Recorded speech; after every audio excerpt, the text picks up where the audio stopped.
Bismillahirrahmanirrahim.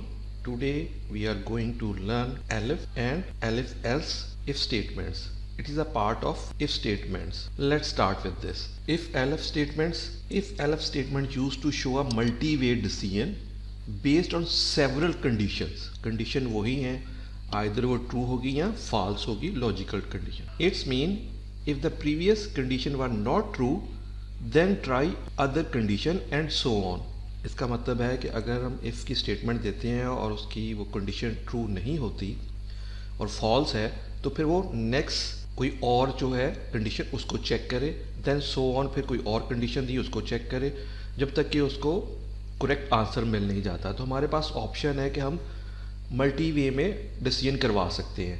अच्छा, इसका सेंटेक्स कैसे लिखते हैं? सेम वे हम इफ़ लिखेंगे, उसके बाद कोई कंडीशन लिखेंगे, कंडीशन आइदर ट्रू होगी या फॉल्स होगी, फिर उसके बाद कॉलन देंगे, फिर उसके बाद 4 स्पेसेस देंगे और स्टेटमेंट लिखेंगे। नेक्स्ट जो है स्टेप, इसके नीचे हम लोग एलएफ लिखेंगे। एलएफ लिखने के लिए आप याद रखेंगे जो इफ़ लिखा हुआ उसी के ही नीचे हम आएंगे, उसी ही लाइन के नीचे हम लोग एलएफ लिखेंगे। फिर उसी तरह प्रेंथेसिस या प्रेंथेसिस के बगैर लिख सकते हैं, कंडीशन लिखेंगे, आइदर ट्रू और फॉल्स होगी, फिर कॉलन लिखना है उसी तरह, एंड देन फिर 4 स्पेसेस देनी है और स्टेटमेंट लिखनी है उसकी।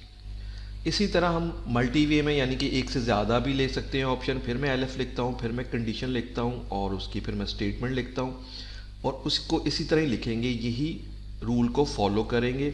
4 स्पेसेस देंगे, स्टेटमेंट देंगे, इसी तरह फिर elif condition and means further on, means के 4, 5, 6 जो भी आपकी कंडीशन फर्दर आप लिख सकते हैं, एंड देन फिर उसकी उसी तरह उस कंडीशन के नीचे स्टेटमेंट आएगी और 4 स्पेसेस के बाद स्टेटमेंट आएगी। तो हम लोग मोर देन 4, 5, 6, 7 जितनी आप कंडीशन लेना चाहते हैं, डिपेंड ऑन योर प्रोग्राम, आप इस तरह इफ़ कंडीशन से स्टार्ट करेंगे, उसके बाद फिर एलएफ की स्टेटमेंट लिखते जाएंगे, जहाँ पे उसको ट्रू मिलेगा वो उसको उसका आंसर मिल जाएगा। ये हमारे पास इसमें एलएफ की कंडीशन में ऑप्शन है। नेक्स्ट इसकी प्रैक्टिकल एग्जाम्पल देख लेते हैं।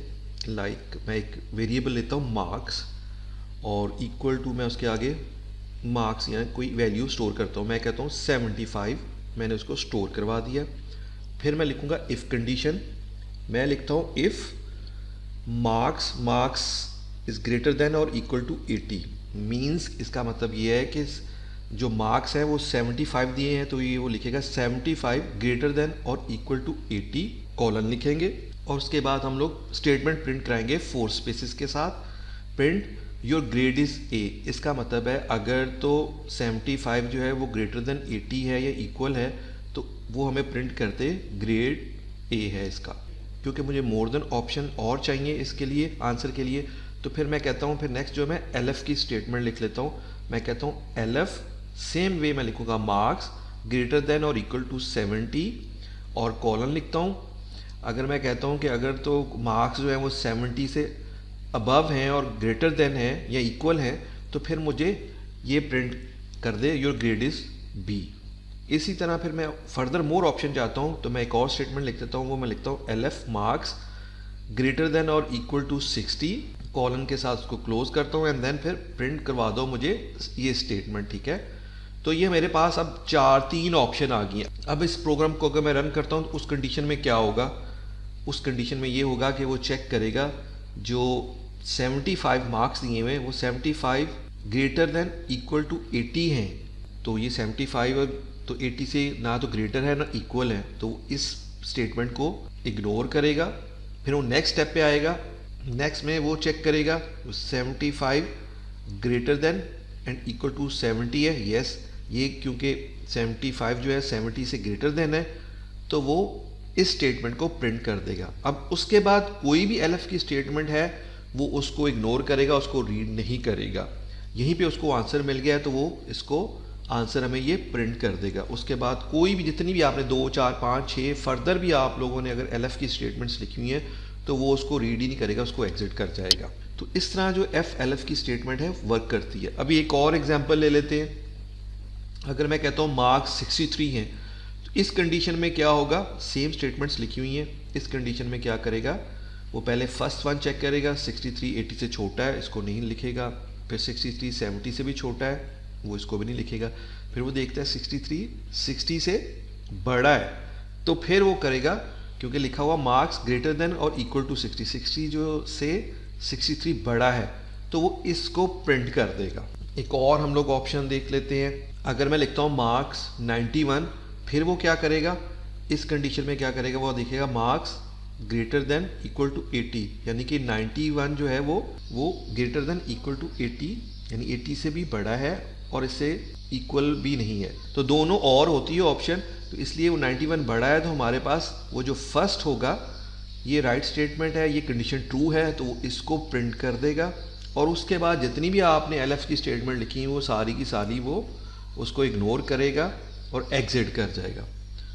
फिर एक और कंडीशन देख लेते हैं। अगर मार्क्स हमारे पास इक्वल टू 55 है और अगर इस प्रोग्राम को रन करता हूं तो इस कंडीशन में क्या होगा, मार्क्स जो है 55 80 से कम है, इसको इग्नोर करेगा। 55 70 से कम है, इसको इग्नोर करेगा। और इस तरह 60 से भी कम है तो फिर इसको भी इग्नोर करेगा, यानी कि इस सूरत में वो कुछ भी प्रिंट नहीं करेगा और प्रोग्राम को एग्जिट कर देगा, यानी हमारे पास कोई रिजल्ट नहीं आएगा। लेकिन अगर मैं चाहता हूँ मेरे पास कुछ ना कुछ तो रिजल्ट आए, कुछ ना कुछ तो लिखा है, तो वो उस सूरत में क्या आएगा, हम लोग फिर एल्स की स्टेटमेंट लेते हैं। तो उसको हम लोग देख सकते हैं कि इफ एल्स की स्टेटमेंट कैसे काम करती है।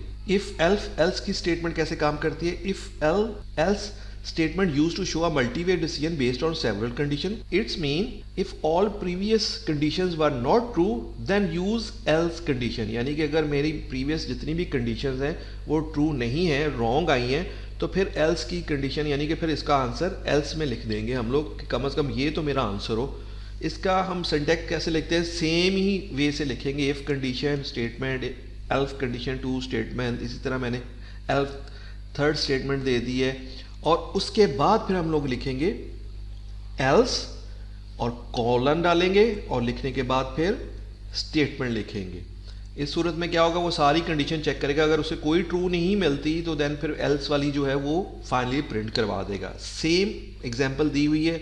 इस एग्जांपल में हम लोग क्या करेंगे, इन द एंड फिर एल्स लिखेंगे, print you are fail, means अगर 55 मार्क्स आए हैं तो वो ये सारी कंडीशन चेक करता जाएगा। जो चेक करता जाएगा तो उस पर अगर उसको कोई भी नहीं मिलती तो जो लास्ट वन होगी वो ये वाली हमें इस प्रोग्राम के अंदर रन कर देगा और हमारे पास यही लिख देगा यू आर फेल। तो इस तरह जो है एल्स कंडीशन जो है काम करती है। फर्दर और हम लोग देख लेते हैं एग्जाम्पल। अगर मेरे पास मार्क्स 82 है तो इस सूरत में वो क्या करेगा, इस सूरत में इसका जो रिजल्ट आएगा, क्योंकि 80 है मैंने फर्स्ट कंडीशन में दिया है तो 82 इससे बड़ा है, तो वो फर्स्ट वाली स्टेटमेंट ही मुझे प्रिंट कर देगा, बाकी वो कोई भी उससे आगे पढ़ेगा ही नहीं बल्कि एग्जिट कर जाएगा और मुझे सिर्फ ये वाली प्रिंट कर देगा। एक और एग्जांपल ले लेते हैं। जैसे मार्क्स अगर मैं कहता हूँ 68 है, इस कंडीशन में वो क्या करेगा, वो पहला चेक करेगा, अच्छा 68 80 से छोटे हैं, फिर इस तरह 68 70 से भी छोटा है, तो फिर वो ये दोनों नहीं करेगा, लेकिन 60 जो है 68 इससे बड़ा है, ग्रेटर देन और इक्वल 60 है, तो फिर वो मुझे ये वाली स्टेटमेंट प्रिंट कर देगा। उसके बाद इवन एल्स की भी स्टेटमेंट होगी तो वो उससे भी रीड नहीं करेगा। अब इसको थोड़ा सा फर्दर हम लोग प्रैक्टिकली करके भी देख लेते हैं। ये मेरे कंप्यूटर में फोल्डर ओपन है, उसके अंदर ऑलरेडी टेस्ट पाई के नाम से फाइल मैंने बनाई हुई है। इस पर मैं राइट क्लिक करता हूँ और इसको मैं ओपन करता हूँ नोटपैड प्लस के अंदर, तो मेरे पास ये फाइल ओपन हो जाएगी। और अब मैं उसी एग्जाम्पल को लेके चलूँगा। मैं एक वेरिएबल लेता हूँ मार्क्स और उसको कोई वैल्यू दे देता हूँ, 77 वैल्यू दे दी है। नेक्स्ट मैं इफ़ स्टेटमेंट से स्टार्ट करूँगा। इफ़ लिखता हूँ space marks and then greater than equal to, मैं यहाँ पे 80 लिख देता हूँ और इसके बाद फिर मुझे इसको इफ़ स्टेटमेंट को क्लोज करने के लिए कॉलन देना पड़ेगा एंड देन फिर मैं इंटर करूँगा, 4 स्पेसेस दूंगा। नोटपैड प्लस के अंदर टैब से भी 4 स्पेसेस हो जाती हैं, अदरवाइज मैनुअली आप कोई और प्रोग्राम यूज़ कर रहे हैं तो 4 स्पेसेस करेंगे और उसके बाद फिर इसकी स्टेटमेंट लिखेंगे। इसके अंडर प्रिंट लिखता हूँ मैं और ये मैं लिख देता हूँ योर ग्रेड इज़ ए। फिर नेक्स्ट चला जाता हूँ। नेक्स्ट मुझे और ऑप्शन चाहिए तो फिर मैं एलएफ की स्टेटमेंट लिखूँगा, उसको भी इसी तरह लिखेंगे लेकिन उसको इफ़ के नीचे लिखेंगे। इसके नीचे एलएफ लिखता हूँ, स्पेस देता हूँ, फिर सेम मार्क्स यानी कोई कंडीशन लिख रहा हूँ, मैं कहता हूँ ग्रेटर देन इक्वल टू 70 कर लेते हैं और इसको भी मैंने उसी तरह कॉलन के साथ क्लोज करना है एंड देन फिर इसके नीचे मुझे उसी तरह ही 4 स्पेसेस देनी पड़ेंगी और उसके बाद मुझे जो स्टेटमेंट है वो लिखनी पड़ेगी, प्रिंट सेम वे में थर्ड लिख लेता हूँ, मैं इसको एलिफ करता हूँ और मार्क्स लिखता हूँ and then greater than equal to 60 कर लेता हूँ और कॉलन से इसको क्लोज करते हैं एंड देन फिर 4 स्पेसेस के बाद मैं स्टेटमेंट लिखता हूँ प्रिंट एंड देन उसको लिख देता हूँ, ये मैं कहता हूँ इसको सी कर दे। अब मैंने ये स्मॉल प्रोग्राम बना लिया है, इसको मैं सेव करता हूँ और इसको मैं रन करके देखता हूँ इसका आंसर क्या आता है। तो रन करने के लिए सेम वे मुझे अपने फोल्डर में जाना पड़ेगा, वहाँ पे जाके मुझे शिफ्ट करके राइट क्लिक करना पड़ेगा, इसका पावर शेल ओपन करना पड़ेगा। अब मैं इस प्रोग्राम को अगर रन करता हूँ तो मुझे सेम वे पाइथन लिखना पड़ेगा और उसके बाद फाइल नेम लिखनी पड़ेगी एंड देन py करूँगा और इंटर करूँगा। तो उसने मुझे ये बताया कि योर ग्रेड इज़ बी। क्यों कहा? क्योंकि मैंने मार्क्स जो दिए थे 77 दिए थे, 77 जो है वो नॉट ग्रेटर देन 80 और इक्वल है, तो वो इसको तो नहीं स्टेटमेंट को लिखेगा। नेक्स्ट पे आएगा, यहाँ पे वो देखा 70 या 70 से बड़ा है 77, तो उसने फिर ये वाली स्टेटमेंट, क्योंकि ये ऑप्शन ट्रू हो गई है तो फिर वो उसने मुझे ये प्रिंट कर दिया। ये याद रखिएगा, मार्क्स 77 है तो वो मार्क्स जो मार्क्स यहाँ पे दिए हैं उसको कंपेयर कर रहा है, यहाँ पे greater than equal 77 greater than equal 77 greater than equal इसको कर रहा है। इसी तरह अगर मैं वैल्यू चेंज करता हूँ, मैं वैल्यू चेंज करके मैं कर लेता हूँ 63 कर लेता हूँ, इसको सेव करके रन करता हूँ, तो अब मेरे पास रिज़ल्ट क्या आएगा, मैं इसको करता हूँ, वो मुझे कहता है सी, क्योंकि सी जो है ये थर्ड ऑप्शन है और 63 जो 60 से बड़ा है, तो इसलिए उसने मुझे ये यहाँ भी ये कंडीशन ट्रू हुई है उसने कर दी, और 70 से छोटा है इसलिए उसने पहले दोनों जो कंडीशन है उसको इग्नोर किया और ये प्रिंट कर दिया।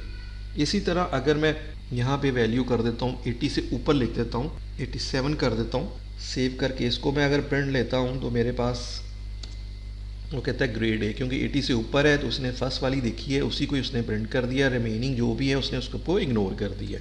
एक और आगे एग्जांपल ले लेते हैं। मैं अगर कहता हूँ कि मेरे पास जो है मार्क्स हैं 58 हैं, तो इस सूरत में वो क्या करेगा, इसको मैं सेव करके और अब इस प्रोग्राम को रन करता हूँ, तो आपने देखा इसके नीचे उसने कुछ भी नहीं किया, यानी कि 58 जो है वो तीनों कंडीशन को मैच नहीं करता, सारी रॉन्ग थी, तो वो उसने प्रोग्राम से ही मुझे एग्जिट कर दिया।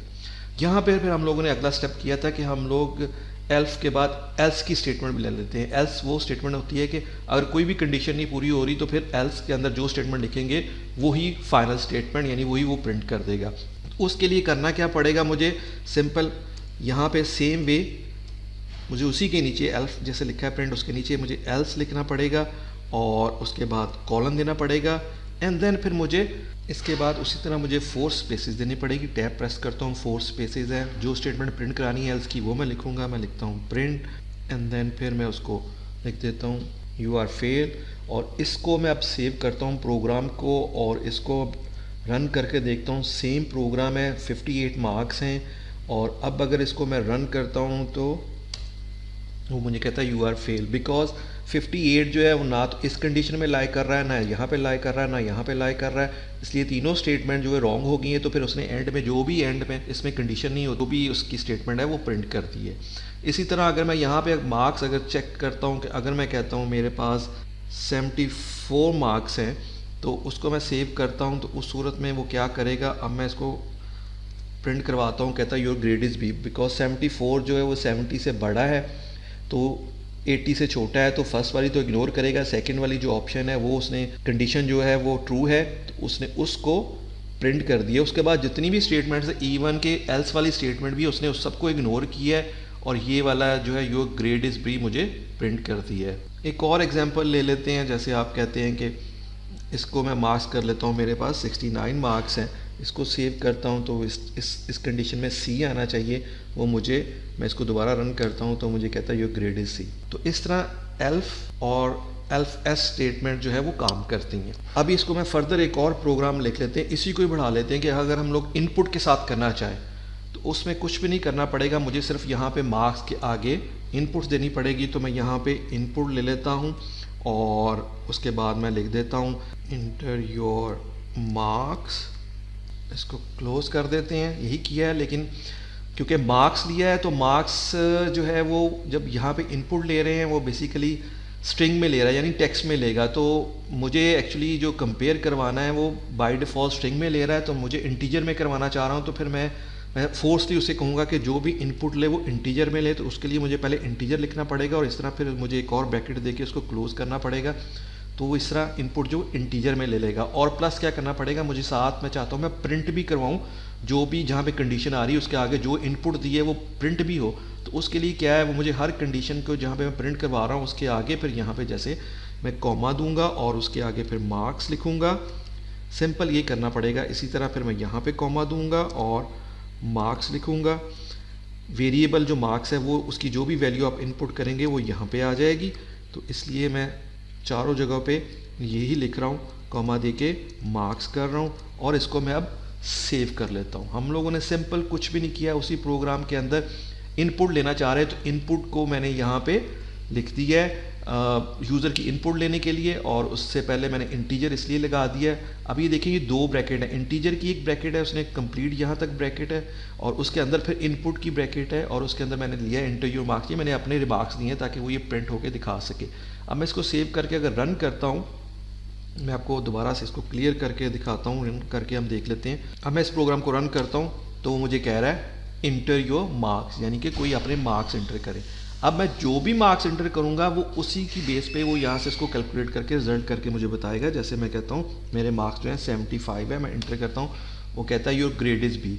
क्यों उसने ग्रेड इज़ बी कहा है कि सेम वे कि 75 जो है 80 से छोटा है, तो इसलिए वो इस कंडीशन में तो आता ही नहीं है। 75 जो 70 से बड़ा है और ये हम लोगों ने कंडीशन लगाई है, उसने मार्क्स को इसके साथ कंपेयर किया 75, तो मुझे सेकंड स्टेटमेंट जो है उसने प्रिंट करके दे दी है। मैं एक और दफ़ा रन करता हूँ इसको। अब मैं कोई और वैल्यू देता हूँ, लाइक मैं कहता हूँ मेरे वैल्यू जो है 81 इंटर करता हूँ, तो वो मुझे कहता है your grade is a, because 80 is पहली ही कंडीशन 80 से बड़ा है, तो पहली ही कंडीशन ट्रू है, तो उसने सिर्फ जो फर्स्ट जो है मुझे स्टेटमेंट प्रिंट कर दिया, रिमेनिंग उसने सारी की सारी इग्नोर कर दी है।